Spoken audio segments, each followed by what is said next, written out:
Hello friends, कैसे हैं आप सभी। राज एजुकेशन सेंटर के ऑनलाइन एजुकेशन चैनल में आपका वेलकम है और आप देख रहे हैं हमारा यूट्यूब चैनल।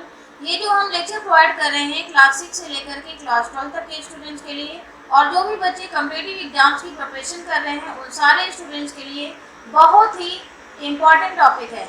मैंने कुछ टॉपिक डिस्कस भी किया था लेक्चर 1 से लेकर के लेक्चर 8 तक मैंने यहाँ पर डिस्क्राइब भी कर दिया है। तो कुछ बच्चे जिन्होंने अभी तक हमारे चैनल को वॉच नहीं किया है तो उसमें जाकर के थ्योरी क्लास ज़रूर अटेंड कर सकते हैं। किसी भी स्टूडेंट्स के माइंड में अगर कोई भी क्वेरीज रह जाती है तो हमें ज़रूर आप शेयर कर सकते हैं ताकि हम उसका कोई भी डाउट क्लियर कर सकें। आगे बढ़ते हैं। जैसे कि अब मुझे डिस्कस करना है ऑर्बिट क्या होते हैं, सेल उसी को सेल भी कहते हैं, सबसेल क्या होते हैं, ऑर्बिटल क्या होते हैं, रूल ऑफ वुंड यानी कि वुंड का नियम क्या होता है। तो ये कुछ ऐसे टॉपिक हैं जो कि इसको अटेंड करना और इसको पढ़ना बहुत ही इम्पोर्टेंट है। तो सबसे पहले जो भी बच्चों ने अभी तक हमारे चैनल्स को वॉच नहीं किया है या सब्सक्राइब नहीं किया है तो ज़रूर से सब्सक्राइब कर लें ताकि कोई भी नोटिफिकेशन, कोई भी अपडेशन आपको तुरंत मिल सके। तो आगे बढ़ते हैं। जैसे कि ऑर्बिट क्या होते हैं, इसके बारे में जानना बहुत ही ज़रूरी होता है। ऑर्बिट भी लिखा हुआ है यहाँ पर और सेल भी लिखा हुआ है।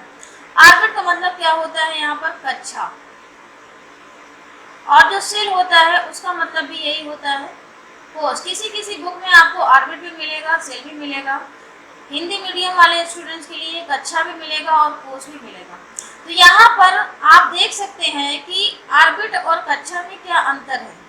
कोई अंतर नहीं है, सिर्फ इनका नाम है और नाम सेल भी कहते हैं और इसे कोर्स भी कहते हैं। अब सबसे पहले इसको जानना ये जरूरी है कि होता क्या है, ऑर्बिट क्या होते हैं और कोर्स क्या होते हैं।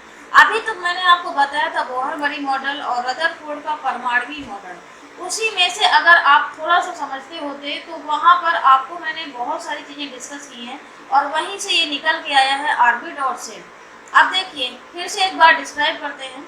यहाँ पर मैंने आपको बताया था कि ये नाभिक होता है और नाभिक में प्रोटॉन और न्यूट्रॉन पाए जाते हैं। अब प्रोटॉन का जो आवेश होता है वो प्लस होता है, न्यूट्रॉन का आवेश होता है कोई भी आवेश नहीं होता है, सॉरी नो चार्ज इसमें होता है, इसको आप उदासीन भी कह सकते हैं। तो प्रोटॉन में ये धनात्मक आवेश है। इसी वजह से जो हम बोलते हैं कि जो न्यूक्लियस होता है, हमारा जो नाभिक होता है वो कैसा होता है, पॉजिटिव होता है, धनात्मक होता है। इसी को आप नाभिक भी बोलते हैं। और जो नाभिक के अंदर पाए जाते हैं न्यूट्रॉन और प्रोटॉन, इनको हम क्या बोलते हैं, दोनों को न्यूक्लियस भी बोलते हैं, न्यूक्लियस। अब मैंने आपको ये भी बताया था कि यहाँ पर जो नाभिक के बाहर वृत्तीय कक्षा में जो इलेक्ट्रॉन्स घूमते हैं, ये इलेक्ट्रॉन्स जिसमें कि नेगेटिव चार्ज होता है। इलेक्ट्रॉन्स में कौन सा चार्ज होता है, नेगेटिव होता है।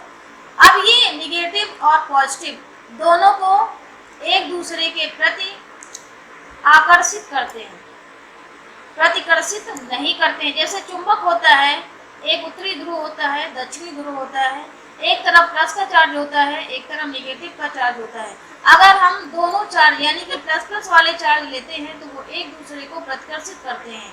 उसी प्रकार से जो नाभिक होता है ये इसमें अपोजिट चार्ज है तो ये क्या करते हैं, आकर्षित करते हैं। तो ये एक दूसरे को, नाभिक को और जो कक्षाएं हैं उनको कंबाइंड करके बांधे हुए रखता है।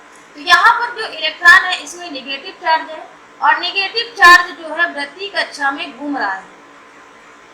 इन्हीं वृत्तीय कक्षा में जो इलेक्ट्रॉन्स घूमते हैं, इन्हीं वृत्तीय कक्षाओं को क्या कहते हैं, कक्षा कहते हैं। क्या कहते हैं, कक्षा कहते हैं, या आप ऑर्बिट भी कह सकते हैं, कोष भी कह सकते हैं, सेल, सेल भी इसे कह सकते हैं। अब इसके बाद में मैंने आपको बताया था कि ये जो आपके वृत्तीय कक्षा में, अब एक ही कक्षा तो नहीं है, बहुत सारी कक्षाएं हैं, तो उनका नामकरण भी दिया गया है। यहाँ पर इस कक्षा को के मैंने नाम दिया, इसके बाद में यल नाम दिया, अगली कक्षा बनाई उसका यम नाम दिया, तीसरी कक्षा बनाया उसको यन नाम दिया। तो ये जो है इनका नामकरण और इनको 1, 2 ये सीरियल वाइज जितनी भी कक्षाएं होंगी वो आपकी कक्षाएं ऐसे ही बनती जाएंगी। तो बहुत सारी कक्षाएं यहाँ पर बनती हैं और इनका जो है नाम दिया गया है के यल यम यन के रूप में इनका नामकरण किया गया है। तो ये कक्षाओं का जो नाम है वो मैंने आपको बताया और उनका सीरियल भी बताया। अब इसके बाद में अब एक चीज मैं जो और भी डिस्कस करना है कि जो नाभिक है, ये जो नाभिक है इसके जस्ट पास में जो कक्षा है के, तो उसकी जो ऊर्जा होती है, ऊर्जा स्तर होता है वो सबसे कम होता है। यहाँ पर अगर मैं यहाँ पर लिखने के लिए क्वेश्चन में आता है कि ऊर्जा स्तर, क्योंकि ये क्वेश्चन पूछा भी जाता है ऑब्जेक्टिव क्वेश्चंस में कि ऊर्जा स्तर आपको दिया गया होगा इस तरह से, यल फिर यम होगा और एन होगा।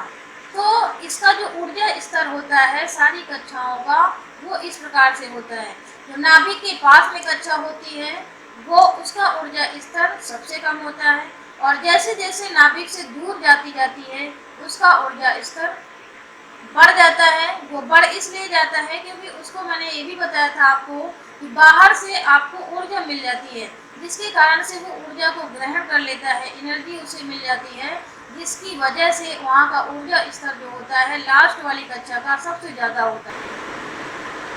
अगर घटता हुआ क्रम बनाना है तो आप इसी को अपोजिट में लिख सकते हैं। तो इस प्रकार से ये है। अब इसके बाद में आपको मैंने ये भी बताया था कि इसमें अब इलेक्ट्रॉनों की संख्या कितनी कितनी होती है। जैसे कि सबसे जो मैक्सिमम इलेक्ट्रॉनों की संख्या होती है इसमें कि कौन सी कक्षा में कितने इलेक्ट्रॉन रह सकते हैं, 2n² होती है। ये मैंने आपको फार्मूला भी बताया था और करके भी बताया था कि किस कक्षा में कितने इलेक्ट्रॉन्स रह सकते हैं।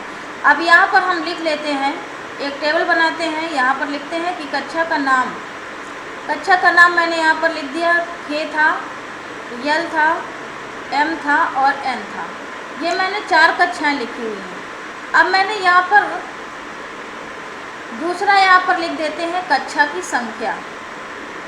ये क्या है? कक्षा की संख्या है। और यहाँ पर अधिकतम यानी कि मैक्सिमम इलेक्ट्रॉन कितने हो सकते हैं वो भी यहाँ पर डिनोट कर देते हैं, अधिकतम इलेक्ट्रॉन। अब देखिए, मान लीजिए कक्षा की संख्या यहाँ पर कक्षा की ये कौन सी कक्षा है? के, यानी कि पहली कक्षा है। तो यहाँ पर जो कक्षा की संख्या होगी वो 1 होगी। ये n जो रिप्रेजेंट करता है यहाँ पर अधिकतम इलेक्ट्रॉनों की संख्या जो मैंने बताई 2n²। तो ये जो n है कक्षा की संख्या है। तो n क्या है? 1 दिया हुआ है। अब इसी में हम इलेक्ट्रॉनों की संख्या अगर निकालते हैं तो कितना निकल के आता है? कितना निकल के आएगा? 2n², यानी कि 2 × 1 का स्क्वायर। तो ये कितना आया? सॉल्व करेंगे तो 2 आया। यानी कि आप देख रहे हैं कि जो पहली कक्षा है के, उसमें मैक्सिमम इलेक्ट्रॉन कितने आ सकते हैं? 2 आ सकते हैं। अब इसी प्रकार से अगर हम n कक्षा लेते हैं, उसमें दूसरी जो कक्षा है n है, और n में आपको मैक्सिमम जो इलेक्ट्रॉन यल कक्षा में आपको निकालना है उसको भी आप निकाल सकते हैं। तो यहाँ पर आप निकालेंगे तो 2n² × 2 का स्क्वायर, तो यहाँ पर कितना निकल के आएगा? 8 निकल के आएगा। 2 × 2 = 4, 2 × 8। तो यहाँ पर मैक्सिमम इलेक्ट्रॉन यल कक्षा है उसमें कितना आ जाएगा? 8 आ जाएगा। इसी प्रकार से जो यम कक्षा है, तीसरी कक्षा, उसमें कक्षा की संख्या तीसरी होगी, और जो इलेक्ट्रॉनों की जो मैक्सिमम संख्या होगी 2n² होगी, और उसमें से n की जगह पर आपको 3 का स्क्वायर लिख देना है।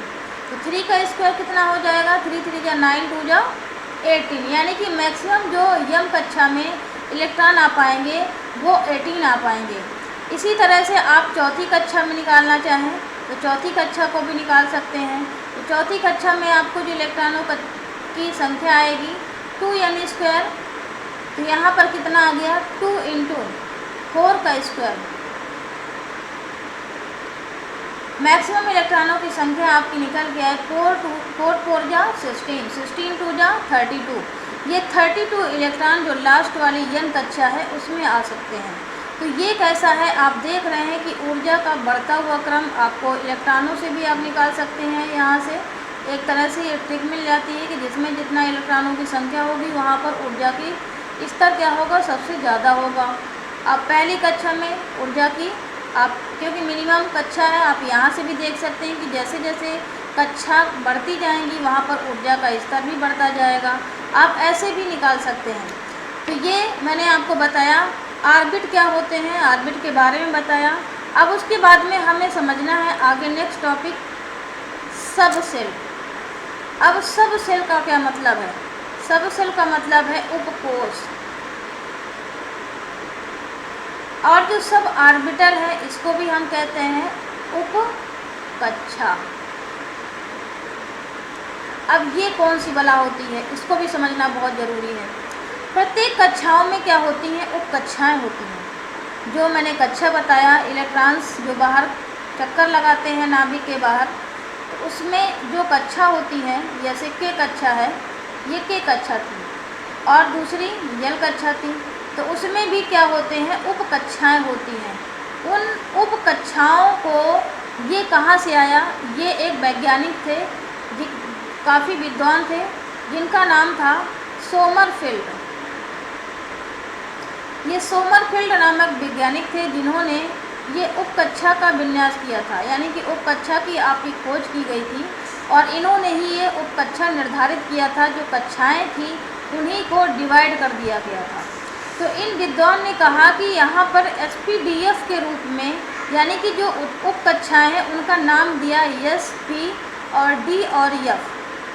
अब यहाँ पर हमने लिख लिया, जैसे कि उपकक्षा लिख दी, यहाँ पर ये उपकक्षा है, S लिख दिया, P लिख दिया और उसके बाद में D लिख दिया और F लिख दिया। ये आपकी उपकक्षाएं हैं, इनका नामकरण हो गया। इसमें अब उपकक्षा में अधिकतम इलेक्ट्रॉन कितने आ सकते हैं? अभी तक हम किस में भर रहे थे? अभी तक हम कक्षा में इलेक्ट्रॉन भर रहे थे अधिकतम, अब हमें उपकक्षा में भरना है। तो उपकक्षा में जो यस इलेक्ट्रॉन है उसमें 2 इलेक्ट्रॉन आ पाएंगे। अब देखिए ये कैसे पता चला। ये जो सोमरफेल्ड वैज्ञानिक थे, ये सिर्फ और सिर्फ इसी ये बोहर-बरी मॉडल आया, उसके बाद रदरफोर्ड मॉडल आया, जो ऑर्बिट और कक्षा से ही डिसाइड हुआ था उपकक्षा। तो पहली कक्षा जो थी यहाँ पर एन कक्षा के कक्षा में मैक्सिमम 2 इलेक्ट्रॉन आ रहे थे 2n² की मदद से। अब यहाँ पर ये भी इन्होंने कहा कि दो ही इलेक्ट्रॉन यस कक्षा में आ सकते हैं, यानी जो पहली कक्षा हमारी थी, जो के कक्षा थी, उसमें हमारा केवल यस ब्लॉक ही आएगा, या ये 2 इलेक्ट्रॉन ही आ पाएंगे। अब इसमें पी कक्षा में कितने इलेक्ट्रॉन आ सकते हैं? पी कक्षा में आपके मैक्सिमम इलेक्ट्रॉन 6 आ सकते हैं। तो यहाँ पर आप देख सकते हैं कि जो के कक्षा है वो तो आपकी के कक्षा हो गई। अब यहाँ पर पी में मैक्सिमम 6 इलेक्ट्रॉन आते हैं और डी में कितने इलेक्ट्रॉन होते हैं? डी में इलेक्ट्रॉन आपके जो होते हैं, मैक्सिमम जो इलेक्ट्रॉन होते हैं वो 10 इलेक्ट्रॉन होते हैं, 10 इलेक्ट्रॉन। और एफ में कितने इलेक्ट्रॉन मैक्सिमम होते हैं? वो 14 इलेक्ट्रॉन होते हैं। तो ये आपको लर्न रखना है कि हमारे उप कक्षा में मैक्सिमम इलेक्ट्रॉन हम कितने भर सकते हैं। यस जो हमारी उप कक्षा है उसमें हम 2 इलेक्ट्रॉन फिल कर सकते हैं। पी में आपको 6 भरना है और डी में आपको 10 भरना है और एफ में 14 भरना है। अब मैंने आपको यहाँ पर ये बताया था कि पहली जो हमारी कक्षा थी, ये क्या है? आपकी कक्षा है, ये आपकी कक्षाएं हैं और ये आपकी उप कक्षाएँ थी। तो कक्षाओं में देखिए कि ये जो के था, इसमें के में 2 इलेक्ट्रॉन थे और यानी कि इसमें कौन सा ब्लॉक केवल आया? Yes block. यहाँ पर ये उप कक्षा थी। अब इसके बाद में यहाँ पर जो यल कक्षा है, के बाद कौन सी कक्षा आएगी? यहाँ पर ये आपको हम अलग कर देते हैं, ये इसको आपको समझाना थोड़ा बहुत ज़रूरी है। के बाद में यल कक्षा है। यल कक्षा में कितने इलेक्ट्रॉन मैक्सिमम आते हैं? यहाँ पर मात्र 2 इलेक्ट्रॉन आ रहे थे। अब यल कक्षा में कितने इलेक्ट्रॉन आते हैं? यल कक्षा में अगर देखा जाए तो 8 इलेक्ट्रॉन आते हैं, यही बताया अभी मैंने 2n² की मदद से। तो यहाँ पर 8 इलेक्ट्रॉन आते हैं। तो 8 इलेक्ट्रॉन का मतलब क्या है कि 2 यानी कि यस ब्लॉक भी आ गया और आपका पी ब्लॉक भी आ गया। अब दोनों ही इसमें उप कक्षाएँ आ गई। तो ये उप कक्षाओं का डिवीज़न है। तो यहाँ पर यल जो कक्षा थी उसमें यस और पी दोनों आ जाता है। इसी प्रकार से आपका जो डी ब्लॉक है, तो ये डी ब्लॉक में कौन सा आएगा? यम आएगा। यम में कितने इलेक्ट्रॉन आ सकते हैं? यम में मैक्सिमम इलेक्ट्रॉन कितने आते हैं? 18 इलेक्ट्रॉन आते हैं। मैक्सिमम आपको यही बताया है, यानी कि 2 पहली कक्षा में, दूसरी कक्षा में या एस ब्लॉक आया और पी ब्लॉक आया और आपका डी ब्लॉक भी आएगा, या तभी आपके 18 इलेक्ट्रॉन हो पाएंगे। यम कक्षा में आपके 2, 6, 10 इस तरह से इसको डिवीज़न किया गया है, एस, पी और डी, यानी कि तीनों कक्षाएं जो आ गई वो डी ब्लॉक में आ गई। और ये जो कक्षाएं थी इसमें एस ब्लॉक भी आया, यम कक्षा में, सॉरी, तो यम कक्षा थी उसमें एस आया, पी भी आया और डी आया।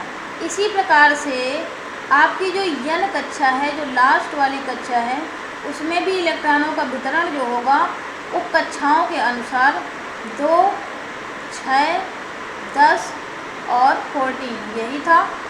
अब इसमें यस भी आया, पी भी आया, डी भी आया और यब भी आया। इनको अगर आप सबको सम करेंगे तो कितना आ जाएगा टोटल? आपके इसमें 18 इलेक्ट्रॉन हैं, 2, 6, 10, 14, इसमें 18 इलेक्ट्रॉन आ रहे थे। इसमें आपके कितने इलेक्ट्रॉन आ रहे थे? सॉरी, 32 इलेक्ट्रॉन आ रहे थे। जो लास्ट वाली कक्षा थी उसमें 32 इलेक्ट्रॉन आ रहे थे, तो यहाँ पर हमने 32 इलेक्ट्रॉन यन कक्षा में थे और 18 इलेक्ट्रॉन इसमें आ रहे थे। इसमें 10 इलेक्ट्रॉन थे, इसमें 2 इलेक्ट्रॉन थे। यही था, ये मैंने आपको डिवीज़न बता दिया कि इस प्रकार से जो कक्षाएं थी वो इसी तरह से डिवाइड की गई हैं। तो यस, इसमें के में यस और यल में यस और पी दोनों आ गया, यम में यस पी डी आ गया और यन में यस पी डी यब, चारों कक्षाएं आ गई। अब इसके बाद आगे समझते हैं ऑर्बिटल क्या होता है। ऑर्बिटल में ये एक लाइन लिखी हुई है, मैक्सिमम इलेक्ट्रॉन 2 भरे जाते हैं। पहले आपको समझना होगा कि ऑर्बिटल होता क्या है। ऑर्बिटल का क्या मतलब है? ऑर्बिटल का मतलब है कि कक्षक, इसको हम बोलते हैं कक्षक। ये जो कक्षा के बाहर इलेक्ट्रॉन गति करते हैं या चक्कर लगाते हैं तो वहाँ पर एक तरह से उसकी जो आकृति बनती है, क्योंकि इलेक्ट्रॉन बहुत तेज़ी से ऐसे जल्दी जल्दी घूमता रहता है, तो वहाँ पर एक बादल जैसी एक आकृति बन जाती है, जिसको हम क्या कहते हैं? कक्षक कहते हैं। इन्हीं को हम क्या कहते हैं? कक्षक कहते हैं या ऑर्बिटल कहते हैं। अब कक्षक की जो संख्या होती है उप कक्षक की जो संख्या से उसमें आधी रह जाती है। और कर लेते हैं उपकक्षा। उपकक्षा हो गई और उसकी संख्या नोट कर लेते हैं कि कितनी संख्या रह जाती है। अब उसके बाद में कक्षा, यहाँ पर ऑर्बिटल नोट कर लेते हैं कक्षक। तो उपकक्षाएं कौन कौन सी थी ये आपको पता ही है, यस था और उसमें इलेक्ट्रॉन कितने आ रहे थे? 2 इलेक्ट्रॉन आ रहे थे। और इसी प्रकार से पी कक्षा थी, उसमें आपके 6 इलेक्ट्रॉन आ रहे थे। और तीसरी कक्षा थी, उपकक्षक थी आपकी, उसमें इलेक्ट्रॉन जो आ रहे थे 10 इलेक्ट्रॉन आ रहे थे, सॉरी। एस कक्षा में 2 इलेक्ट्रॉन और पी में 6 और डी में 10 और यफ जो उपकक्षा थी आपकी उसमें 14 इलेक्ट्रॉन्स यहाँ पर भरे जाते थे। अब जो संख्या है यहाँ पर कक्षक की, तो यस में 1 कक्षक और ये जो पी है ये आपका, अभी बताते हैं कक्षक में कितनी संख्या यहाँ पर आती है, कितने मैक्सिमम इलेक्ट्रॉन रह सकते हैं या कक्षक रह सकते हैं यहाँ पर उपकक्षा में।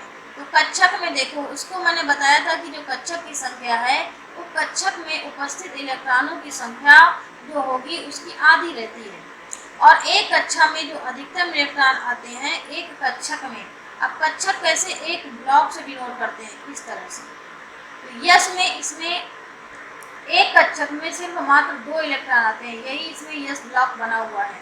और इसमें कक्षक की जो संख्या है वो यहाँ पर मैंने लिखी है 1 ही है। तो ये जो कक्षक की संख्या है वो 1 है और इसमें आपको 2 इलेक्ट्रॉन भरना है। इसका जो स्पिन मैंने बनाया है वो दोनों अपोजिट डायरेक्शन है, एक एंटी क्लॉकवाइज है और एक क्लॉकवाइज है। ये आप ऐसे क्लॉकवाइज कर सकते हैं और ये एंटी क्लॉकवाइज कर सकते हैं। तो ये जो इसको इलेक्ट्रॉन्स जो फिल किए जाते हैं कक्षक में, ऑर्बिटल में, और तो इसको इसी प्रकार से फिल करते हैं। अब इसके बाद में जो अगला आएगा आपको, इसमें जो कक्षक की संख्या होगी पी में, इसमें देखिए 6 इलेक्ट्रॉन है, तो 6 इलेक्ट्रॉन है तो इसमें कक्षक की संख्या कितनी आएगी? पहली बात में उसको मैंने बताया था कि 3 रह जाएगा, क्योंकि आधा रह जाता है जो कक्षक की संख्या होती है, क्योंकि एक कक्षक में कितने इलेक्ट्रॉन आते हैं? 2 आते हैं। एक कक्षक में ऑर्बिटल में 2 इलेक्ट्रॉन आते हैं, तो जिसके कारण से उसमें इलेक्ट्रॉनों की जो संख्या होगी वो तो 6 रहेगी, लेकिन कक्षक की जो संख्या होगी वो उसकी आधी होगी। तो यहाँ पर आप देखिए, यहाँ पर भी आप इलेक्ट्रॉन यहाँ पर फिल कर लेते हैं, और ये जो इलेक्ट्रॉन मैंने फिल किया हुआ है ये आपके कितने इलेक्ट्रॉन हो गए? 6 इलेक्ट्रॉन हो गए, और जो कक्षक की ऑर्बिटल की संख्या हो गई वो 3 हो गई, ये आप देख सकते हैं। इसी तरह से यहाँ पर आप देखिए 10 इलेक्ट्रॉन है, ये उप कक्षा में कितने इलेक्ट्रॉन है? 10 इलेक्ट्रॉन है, तो 10 इलेक्ट्रॉन का मतलब है तो हमारी कक्षक कितना आएगा? 5 आ जाएगा। या आप यहाँ पर 5 ऑर्बिटल ऐसे बना सकते हैं, तो यहाँ पर 5 ऑर्बिटल बना लेते हैं, 4 5। अब इसी प्रकार से इसमें जो ऑर्बिटल की संख्या होगी वो 5 हो जाएगी, और इसमें भी इलेक्ट्रॉनों की जो संख्या है वो 10 है। वो इसी प्रकार से इलेक्ट्रॉन आपको क्या करना है? यहाँ पर एक एक करके यहाँ पर से फिल कर देना है, इस तरह से क्लॉकवाइज और एंटी क्लॉकवाइज। अब इसके बाद में जो एफ कक्षक है वो कक्षा है, तो यहाँ पर कितने इलेक्ट्रॉन है? 14 इलेक्ट्रॉन है। अब इसमें कितने कक्षक की संख्या होगी? ऑब्वियस सी बात है, यहाँ पर 7 होगी। यहाँ पर हम 7 ऑर्बिटल यहाँ पर भी बना लेते हैं।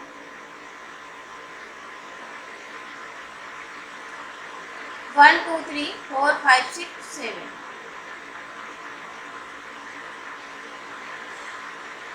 ये 1 2 3 4 5 6 7, ये आपकी जो यह कक्षा है वो कक्षा है, उसमें आपके 14 इलेक्ट्रॉन होंगे, तो जो कक्षा की संख्या होगी वो 7 होगी। तो यहाँ पर हम इसमें भी इलेक्ट्रॉन फिल कर लेते हैं। सातों इलेक्ट्रॉन को इस तरह से 1 बाय 1 आपको फिल करना है, और क्लॉकवाइज और एंटी क्लॉकवाइज डायरेक्शन में। इस तरह से हमने इलेक्ट्रॉन यहाँ पर फिल कर दिया। तो ये आपका जो था ऑर्बिटल था, और ऑर्बिटल में मैंने आपको बताया कि मैक्सिमम इलेक्ट्रॉन कितने आ सकते हैं? 2 आ सकते हैं। उसके बाद मैंने जो उप कक्षाएँ ली थी उसमें कितनी कक्षक रह जाती हैं? उप कक्षा के अनुसार उसकी आधी कक्षक रह जाती हैं। तो बस यही है, उसमें इलेक्ट्रॉनों की संख्या आपको 2 भरी जाती है एक ऑर्बिटल में। हर ऑर्बिटल में देखिए आप दोनों ऑर्बिटल में मैक्सिमम इलेक्ट्रॉनों की संख्या कितनी है? 2 ही है, तो ये 2 इलेक्ट्रॉन भरे जाते हैं। अब इसके बाद में आता है आपका नेक्स्ट टॉपिक है रूल ऑफ हुंड, यानी कि हुंड का नियम क्या होता है। तो हुंड का नियम होता है बहुत ही इजी है। हुंड एक वैज्ञानिक थे जिन्होंने जो ऑर्बिटल मैंने आपको बताया, ये ऑर्बिटल मैंने बताया था ये, तो हुंड का नियम ये कहता है कि आपको जो इलेक्ट्रॉन फिल करने हैं तो आप ऐसे नहीं भर सकते हैं इलेक्ट्रॉन को, जैसे मैंने आप यहाँ पर भरा है इस तरह से हम भर रहे हैं। ये आप इलेक्ट्रॉन इस तरह से भी नहीं भर सकते हैं, इस तरह से भी आपका गलत हो जाएगा। या फिर आप कैसे भर सकते हैं? पहले आप इलेक्ट्रॉन ऐसे भी नहीं भर सकते हैं कि यहाँ पर ये भर दिया, इस तरह से भर दिया, और यहाँ ऐसे भर दिया, फिर इस तरह से भर दिया और यहाँ ऐसे भर दिया, और इधर की कक्षाएँ आपकी खाली रह जाती हैं। तो ये आप ऐसे भी नहीं भर सकते हैं। तो पहले आप हुंड का नियम जो कहता है वो ये कहता है कि जो इलेक्ट्रॉन है कक्षक में सबसे पहले बारी बारी से भरे जाएंगे। यानी कि आप कह सकते हैं कि कोई भी हमारा ऑर्बिटल है, जैसे मैंने कोई पी ब्लॉक ले लिया और इसमें 3 कक्षक मैंने ऑर्बिटल बना लिए। अब यहाँ पर ये हुंड का नियम ये कहता है कि पहले एक ऑर्बिटल में ये तीनों ऑर्बिटल में एक एक करके इलेक्ट्रॉन जाएंगे, एक एक करके इलेक्ट्रॉन जाएंगे। फिर बचे हुए जो इलेक्ट्रॉन होंगे वो फिर एंटी क्लॉकवाइज में पहले ऑर्बिटल से फिर से जाएंगे। तो ये आपका जो हुंड का नियम है यही कहता है। आप इसी तरह से आप हुंड के नियम में फिल कर सकते हैं। ये आपके जो है मैंने आपको पहले जो फिल करके बताया वो इस तरह से आपका मिस्टेक था, इस तरह से आप नहीं फिल कर सकते थे कि डायरेक्टली आप भरते जा रहे हैं, फिर उसके बाद में एक साथ दोनों इलेक्ट्रॉन नहीं फिल कर सकते हैं। तो यही आपका हुंड का नियम कहलाता है। और यहाँ तक मेरा लेक्चर जो है वो ख़त्म होता है। तो थैंक यू सो मच। किसी भी स्टूडेंट्स को कोई भी डाउट हो, कोई भी कंफ्यूजन हो, वो हमें ज़रूर बताएं।